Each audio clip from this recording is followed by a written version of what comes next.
like to make myself believe the planet Earth turns slowly. It's hard to say, but I'd rather stay awake when I'm asleep, 'cause everything is never as it seems. Whoa, I like to make myself believe the planet Earth, it turns slowly. It's hard to say, but I'd rather stay awake when I'm asleep, 'cause everything is never as it seems. Hey guys, welcome back to another video. So I came across this song and it really took me back, and this song has got a very interesting vibe and feel to it. I came across this version with Annatoria and PJ Morton, and they've revived this song in a new way, in a new light, which is more keyboard friendly, but at the same time helps us understand how the song was constructed and produced. And I wanted just to dive into some of the chords because I find that it's got a very unique structure of chords that I feel tell us a much bigger story than what maybe the song says by itself. So I wanted to dive into this, and we're gonna go ahead and jump right in. This song is in the key of E flat. So E flats are 1, 2, 3, 4, 5, 6, 7, and that will bring us back to the top. So there's something that's interesting that's going on with this song. So diatonically, and diatonic just means chords that come naturally from the scale. It's doing something that's a little bit unorthodox, but it's not too far-fetched or too far outside the box that we can't really pick it up. But I really wanted to analyze it from the standpoint of why it makes us feel the way that we do, and why does it have that childlike feel behind it. And part of it starts with the chord structure, the placement of the chords, and the choices of those chords. So I'm going to break those down to you in just a second. Now, if you want to understand how I'm able to pick up all these songs within a couple of minutes, I do have a program called Master the Piano, where I break down the entire musical learning process from scratch. I take you through the fundamentals, chords, progressions, and how to break down songs. So if you want to check that out, I have that link down in the description. And if you also want to understand how to play in all 12 keys, I also have a guide that can help you with that, so you can put all the pieces together and also be able to learn how to play songs like this by ear. So go ahead and check that out. Now, to jump into this song, it's fairly simple. It's only got around maybe 3 sections. It's got an intro, a verse, and a chorus. Beyond that, I wanted to jump into the chords and understand why it has this type of feel behind it. And the first thing I noticed right off the bat was that this song starts not with what a traditional song would start with. Traditional songs, if we're in the key of E flat major, we'll start on E flat, and we might go somewhere else, and then do something like that, and then resolve on E flat. That's what songs usually want to do. It's very cyclical. They want to start somewhere and end somewhere. But this song does something interesting. It actually starts on the 5th tone.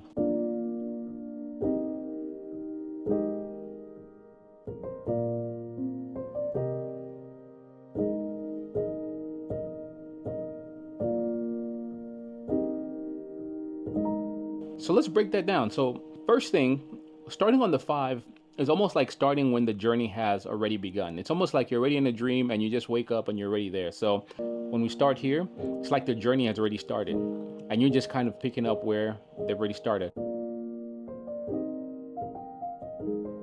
And these are very simple chords. And the thing that is interesting here is that these chords don't go outside of the normal scope of chords that we mess around with. So this is just a B flat major chord. And then this can be like a C minor 7. I play it this way, which is like an E flat major chord over the C. And then I play an A sus2, which is pretty much like an A flat major chord, but with the sus2. And pretty much that's the intro and the chorus to some degree.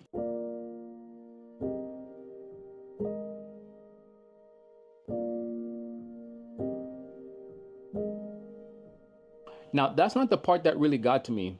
Yes, it's interesting that we started on the 5 for this, but I feel like what really makes this song unique is that the chord placement and the choices that are being made are really what make this song unique. Because if we are playing these types of chords, there are certain chords that naturally want to pop in at certain sections of the song. If we get into the chorus, it starts off something like this.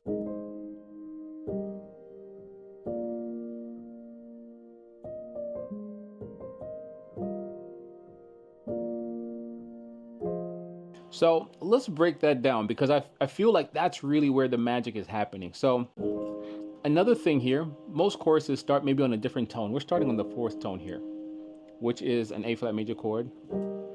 And we're playing an E flat major chord over G here. Now, most of the time when we kind of go down, songs want to kind of flow in a certain more linear, or what would I say, stepwise motion. If I'm going up the scale, songs want to follow a predictable pattern, but this song does something different here. So it kind of goes, we're going down a predictable path here, but it does this, which is interesting. And then not only does it continue down that path, it does something even more interesting later on. It goes, which is very beautiful. And I think that keeps us hooked into the song more than people actually realize. So when you're playing the chorus,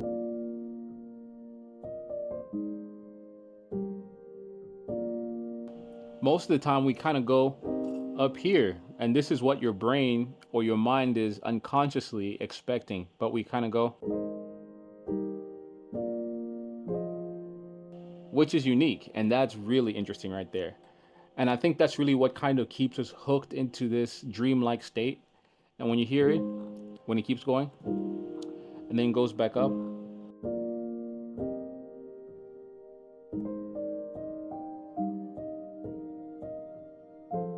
now that is really where the magic is happening right there. So this is like a question, like it leaves you wondering. It's outside of the key. This is the only time we really jump outside of the natural chord structure. And because of that, it's always leaving you in suspense. There's something interesting about this song in that it starts on very unorthodox tones. So, but because it has a very consonant feel, your mind just accepts it and says, okay, that's nice. And you already are on this roll, you're on this journey.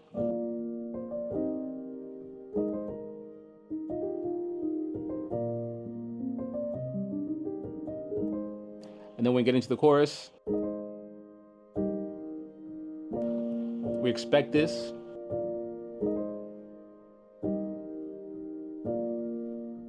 We don't expect that. That we expect. That we don't expect. And I think that's the magic of this song. And it keeps you on a loop. And if you notice, this song never really resolves to an E flat major chord. This brings you home. But we're always in this dreamlike state. We're always somewhere, always on the go. It's like you're never going home. It's like this kid that just plays outside when it's time to come in, like they just never come back.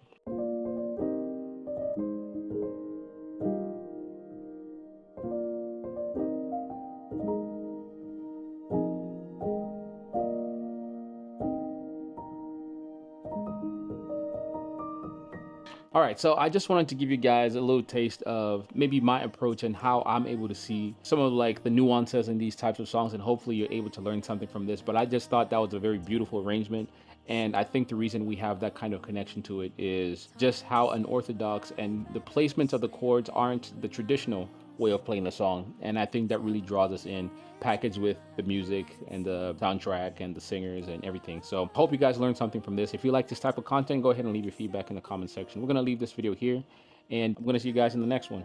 Y'all take care. Peace. Turns slowly.